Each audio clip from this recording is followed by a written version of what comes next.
नमस्कार मंडळी, तुळजापूरच्या तुळजाभवानीचं दर्शन घेऊन झाल्यानंतर आपण येऊन पोचलो आई येडेश्वरीच्या दर्शनासाठी। महाराष्ट्राची कुलस्वामिनी श्री आई तुळजाभवानीची धाकटी बहीण म्हणून ओळखली जाणारी कळंब तालुक्यातील येरमाळा येथील देवी प्रभू रामचंद्र ज्यावेळी वनवासात निघाले तेव्हा त्यांना प्रलोभन दाखवण्यासाठी देवी पार्वतीने सीतेचे रूप घेऊन त्यांना भुलवण्याचा प्रयत्न केला। तेव्हा रामाने पार्वतीला वेडी आहेस असे म्हटले। तेव्हापासून देवी त्याच ठिकाणी राहिली व वेडाई उर्फ येडेश्वरी अशी आख्यायिका या देवी संदर्भात सांगितली जाते। देवीची वर्षातून 2 वेळा यात्रा भरते। चैत्र पौर्णिमेला भरणाऱ्या यात्रेसाठी महाराष्ट्रासह परराज्यातून भाविक मोठ्या संख्येने हजेरी लावतात। श्रावण पौर्णिमेलाही येडेश्वरीची श्रावणी यात्रा भरते। असंख्य भाविकांच्या उपस्थितीत येडेश्वरी यात्रेला चुना वेचण्याची मुख्य कार्यक्रम पार पडतो। एरवी 12 महिने काळीभोर असलेली जमीन, या जमिनीत देवाची पालखी येताच चुनखडी प्रकट होते अशी पूर्वीपासून मान्यता आहे। त्यानंतर वेचलेल्या चुन्याच्या खड्यांची राशी केल्या जातात। पालखी मंदिरात परतल्यानंतर ही चुनखडी भाजून मंदिर चुन्याने रंगवले जाते। रात्रातही देवीचा उत्सव दसरा सणापासून पौर्णिमेपर्यंत आनंदात साजरा केला जातो। येरमाळा येथील लोक व इतर भाविक येडेश्वरीला जागरूक देवस्थान मानतात। येडेश्वरी देवीचं दर्शन घेण्यासाठी भाविकांची थोडीफार गर्दी होती आणि उंच डोंगरावर असल्यामुळे मस्त असा थंडगार वारा देखील येत होता आणि लाईन लावून कधी येडेश्वरी आईच्या दर्शनासाठी आम्ही गाभाऱ्यात आलो आम्हाला समजलं नाही।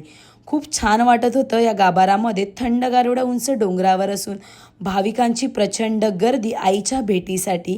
आईचं दर्शन घेऊन झालं। मंदिराच्या आतमध्ये कॅमेरा अलाउड नसल्यामुळे तुम्हाला आम्ही आईचं दर्शन देऊ शकलो नाही, पण आजूबाजूच्या परिसराचं तुम्हाला आम्ही नक्की दर्शन देऊ। इथे देवीच्या डोंगराला भव्य अशी प्रदक्षिणा घातली जाते। म्हणूनच आई येडेश्वरीला भक्तांसाठी तळमळणारी आणि प्रेमाने वेडी होणारी देवी म्हणतात। या मंदिरात येण्यासाठी 204हून अधिक पायऱ्या चढाव्या लागतात। आई येडेश्वरीच्या दर्शनाला गेलो असताना आमच्या सोबत घडलेला एक साक्षात्कार तुम्हाला सांगते।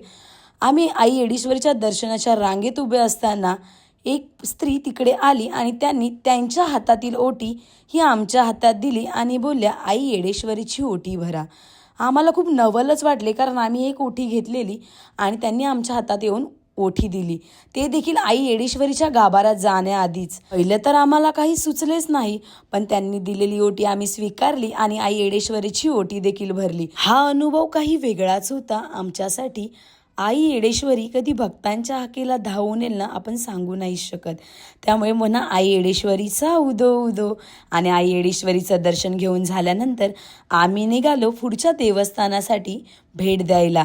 तर मंडळी बघू शकता, प्रचंड ऊन होतं, उन्हाचे दिवस होते आणि तिथून येडेश्वरीचं दर्शन करून आल्यानंतर आम्ही गेलो जेवणासाठी। प्रचंड भूक लागलेली, तर हॉटेल भालूकाका म्हणून आहे, जाताना तिथे आम्ही भेट दिली आणि खूप छान हॉटेल आहे। जेवण देखील तेवढंच छान आणि एकदम टेस्टी जेवण आहे भालूकाका हॉटेलला। मी हॉटेलला आलेलो। आता मला मी तुम्हाला गोष्ट दाखवतो, तुम्हालाही तुमचं बालपण आठवतं। 1 मिनिट थांबा।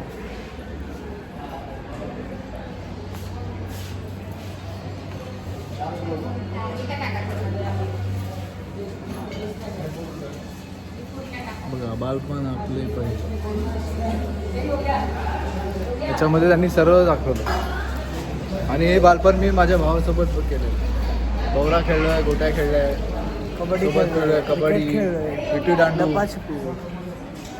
स्पेशल थाली आहे। भालूकाका हॉटेलला आपण गेल्या व्हेज थाली मागवली। त्याच्यामध्ये पनीरची भाजी, मिक्स भाजी, डाळ, शिरा, सलाड होतं, राईस होता, पापड होता, लोणचं होतं, कांदा होता, दही होतं, छान जेवण होतं। नाही आवडलंच तर आम्हाला सांगा, असं तिथे लिहिलेलं आहे। कुठे दाखवा, त्या साईडला चेक करून भेटतं। भालूकाका हॉटेलला पोटभर जेवलो आणि तिथून निघालो पुढच्या प्रवासासाठी। पुढच्या प्रवासाला जाताना आम्ही पाहिलं उजनी धरण। केवढं मोठं धरण आहे बघू शकता। आणि तिथून CNG भरण्यासाठी थांबलो पेट्रोल पंपावर आणि हे बाहेरचं दृश्य बघू शकता, खूप छान। आणि उसाच्याच गाड्या जास्त चाललेल्या आणि असं बघत बघत आम्ही निघालो पुढचा सफर करण्यासाठी। थोडं मध्ये थांबलो आणि चहाचा देखील आस्वाद घेतला। कुठेही प्रवासाला गेलो तर थोडा विरंगुळा पाहिजे, थोडा आराम पाहिजे। 2 दिवसात आम्ही 5 देवस्थानं केली, ती पण एकदम फटाफट आणि एकदम सक्सेसफुल। 30 किलोमीटर आमची जेजुरी बाकी आहे। गुळाचा चहा एकदा पिऊन बघा आणि पुन्हा पुन्हा इथेच या. फायदे सांगा ना गुळाच्या चहाचे. फायद्याचं असे गुळाचा चहा पिल्याने डायबिटीज कमी होते, ऍसिडिटी पित्त कमी होतं आणि रोज सवय लागते तुम्हाला चाय प्यायची. चाय पिल्याने माणूस काय काय होतं हे सगळं आपल्याला विचारा. धन्यवाद.